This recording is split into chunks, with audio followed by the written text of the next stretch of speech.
en el Día del Trabajador, trabajo para mi país. De verdad, lo pido de corazón. Y eso que yo no necesito porque tengo un buen pasar, pero quiero trabajo para la gente de mi país.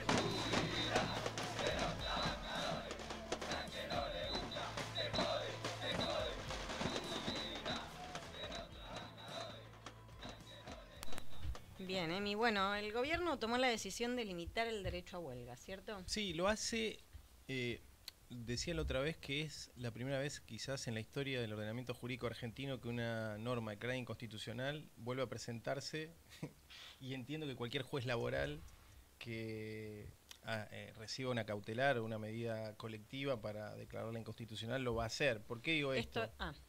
Claro, ¿por qué digo esto? Porque parte de lo que plantea el decreto 340, que es el que establece no la declaración solamente de trabajos esenciales o de importancia trascendental, que es una nueva categoría que introduce el gobierno, que ya la había introducido en el decreto 7023, sino que además ese decreto lo que hace es desregular las vías navegables, todo lo que tiene que ver con el comercio marítimo, fluvial. Y al final, en el artículo 3 de la resolución de este decreto, plantea este agregado de una serie de actividades que ya habían sido en algunos casos planteadas en ese decreto, que insisto, 7023 fue declarado inconstitucional en el 2024 por un fallo de la Cámara de Apelaciones del Trabajo. Creo que en este caso va a tener el mismo destino, digamos, ¿no?, de su declaración de inconstitucionalidad, porque básicamente afecta la posibilidad de llevar adelante una medida de acción directa, porque casi todas las actividades quedan incluidas dentro de este decreto. Decía, actividades de carácter esencial que plantean que debe existir una dotación de al menos el 75% de la planta de los trabajadores, por lo tanto... ¿Qué actividades son las que busca declarar esenciales? Históricamente las actividades esenciales son las que establece la OIT, que son aquellas que pueden poner en peligro la vida, la salud y la seguridad, ¿no? Básicamente estos tres elementos, no se establece un criterio taxativo de cuáles son las actividades, pero se considera las actividades hospitalarias, el tráfico aéreo comercial, ¿no?, como actividades importantes, el transporte de medicamentos, es decir, cuestiones que tienen que ver con la vida, la salud y la seguridad. En este caso se están incorporando actividades que tienen que ver con el sector productivo.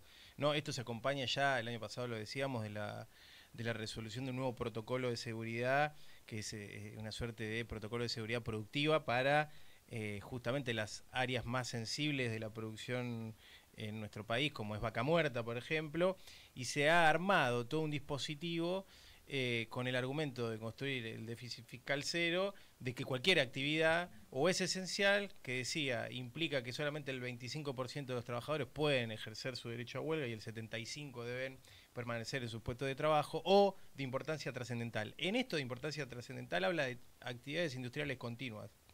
Esto es cualquier actividad industrial o actividades no industriales, pero que sean desarrolladas de manera continua, es decir, todo el resto de las actividades. Por eso digo, no es taxativo, e incluso establece el decreto, algo que no se dijo, una comisión de 5 personas notables para poder establecer actividades a agregar, es decir, ni siquiera a quitar.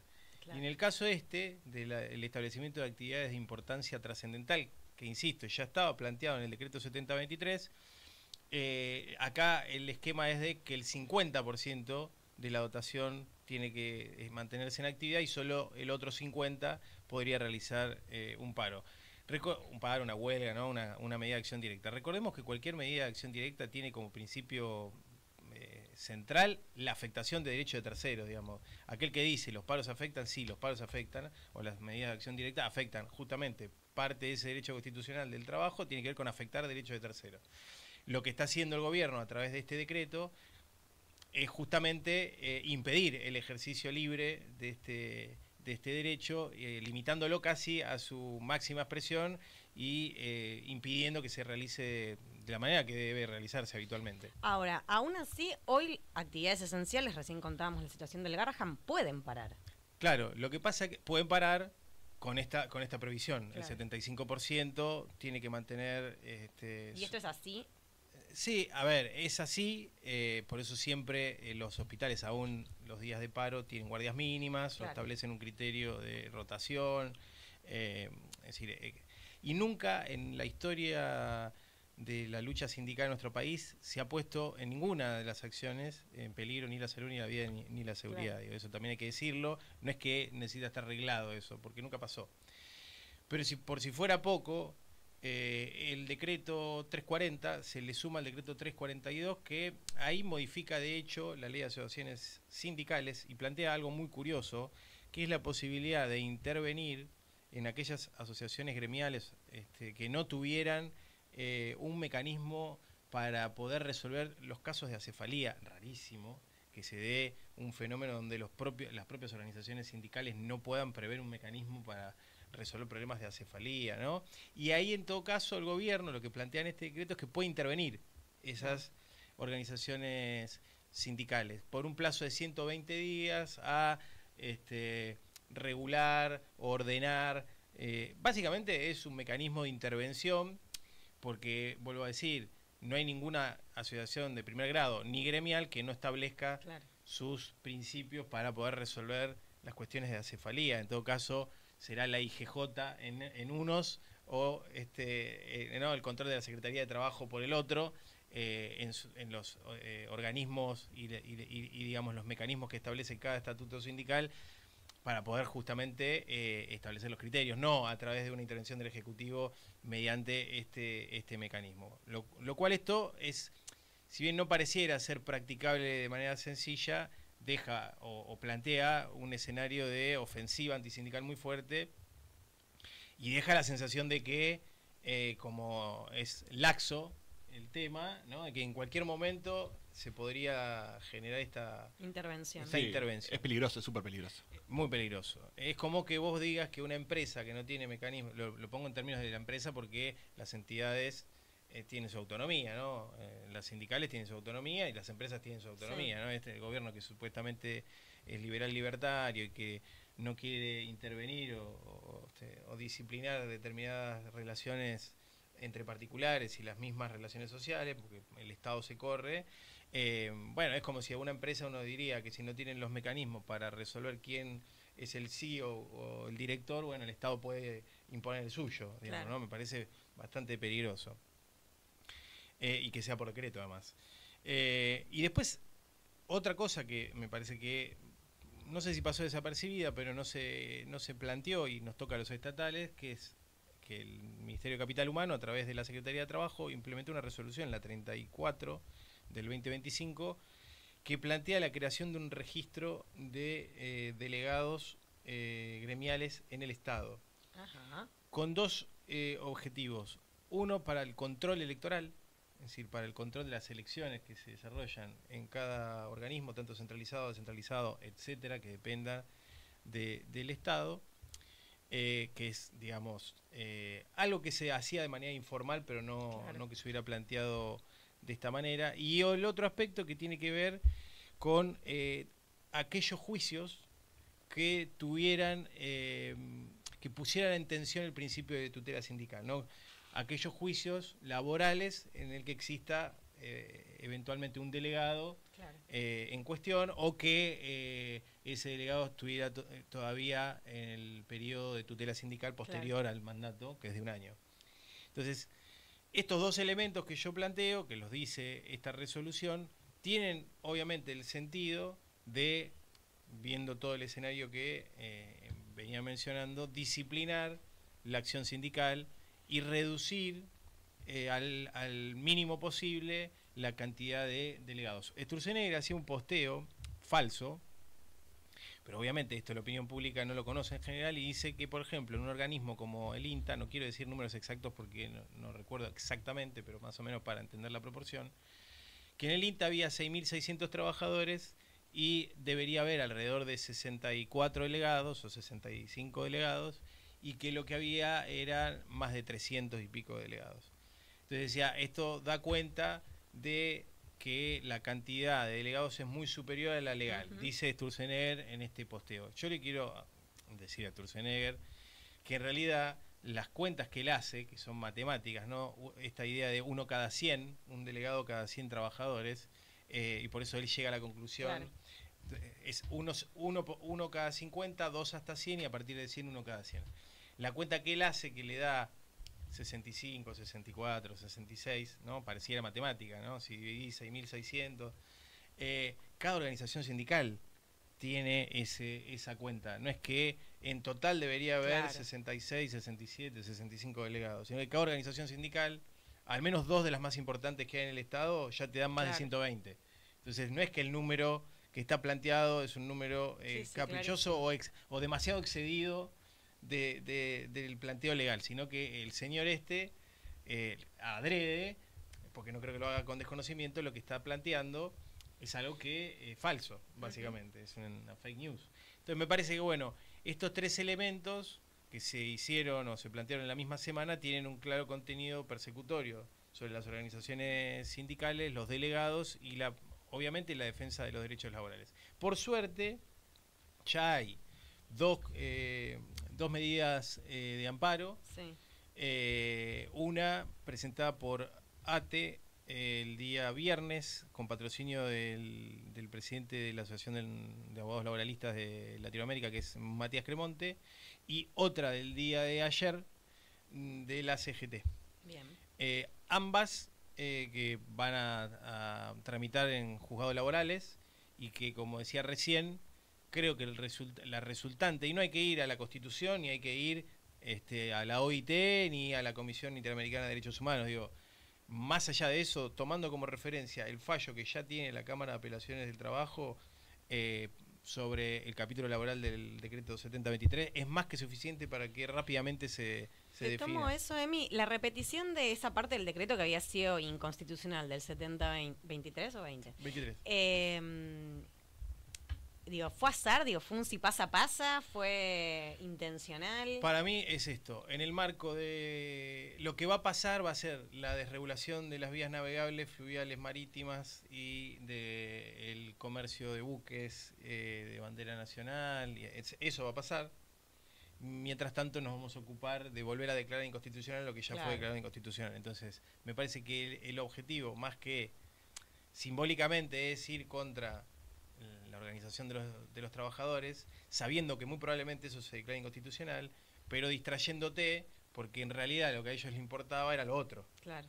Es decir, que es desguazar la marina mercante. Bueno, hay una medida de fuerza que va a tomar probablemente todo el sector del transporte. Ayer se reunió la CAT y estuvieron presentes no solamente los dirigentes de los sindicatos que representan, el SICONARA es el sindicato que representa con más fuerza ahí la Marina Mercante Nacional y todo lo que tiene que ver con el comercio, que además es superavitario, digamos, todo lo que tiene que ver con pesca, es uno de los sectores más rentables de la Argentina, y todo lo que tiene que ver con buques implica casi el 75% del comercio interior, digamos, es una locura lo que están haciendo, concretamente, vamos a ver hasta dónde llega.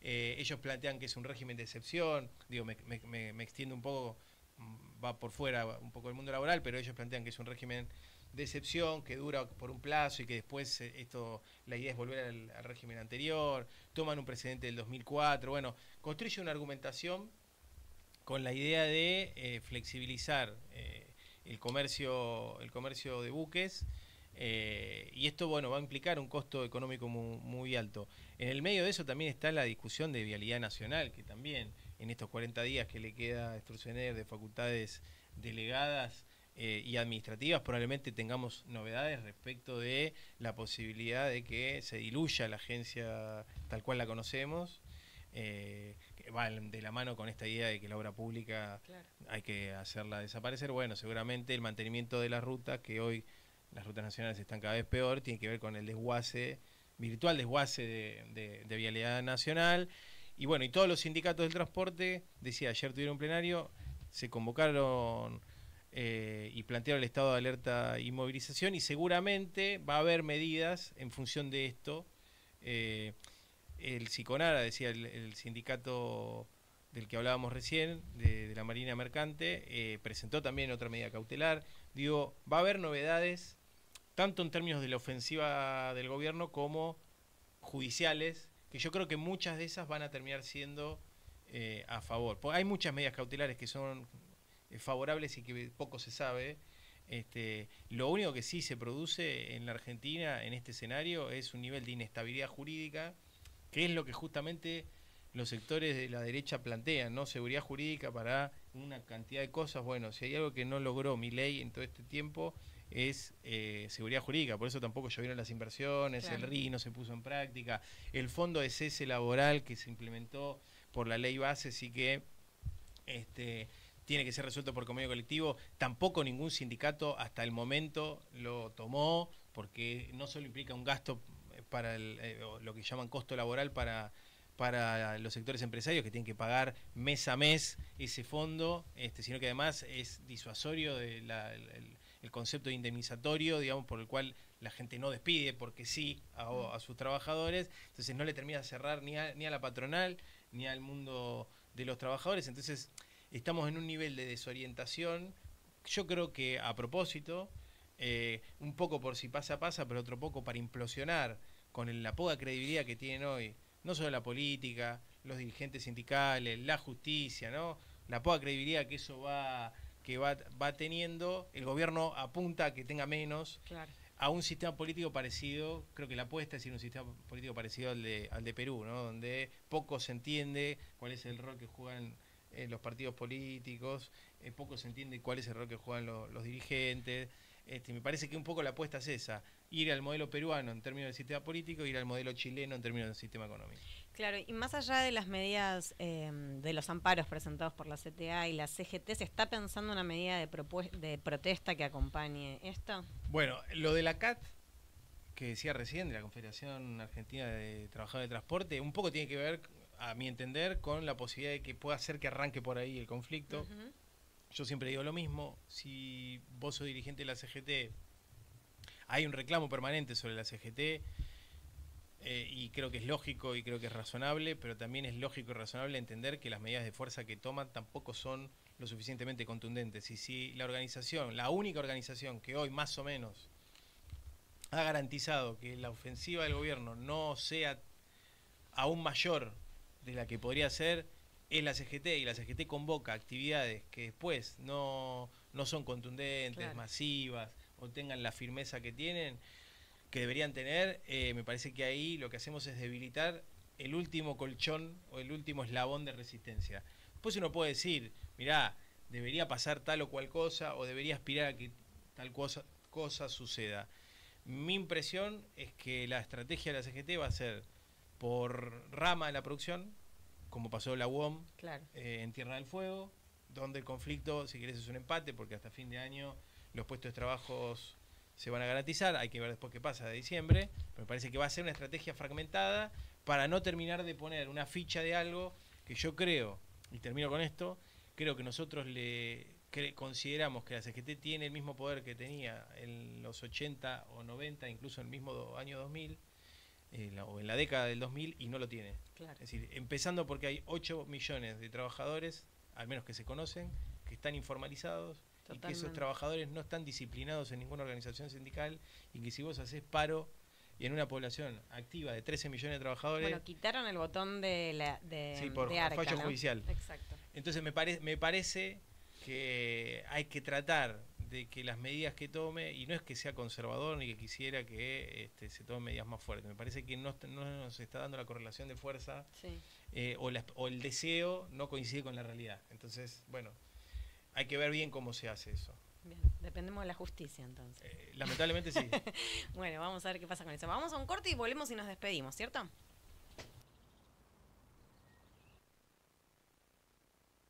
Buenas noches. Un placer estar acá.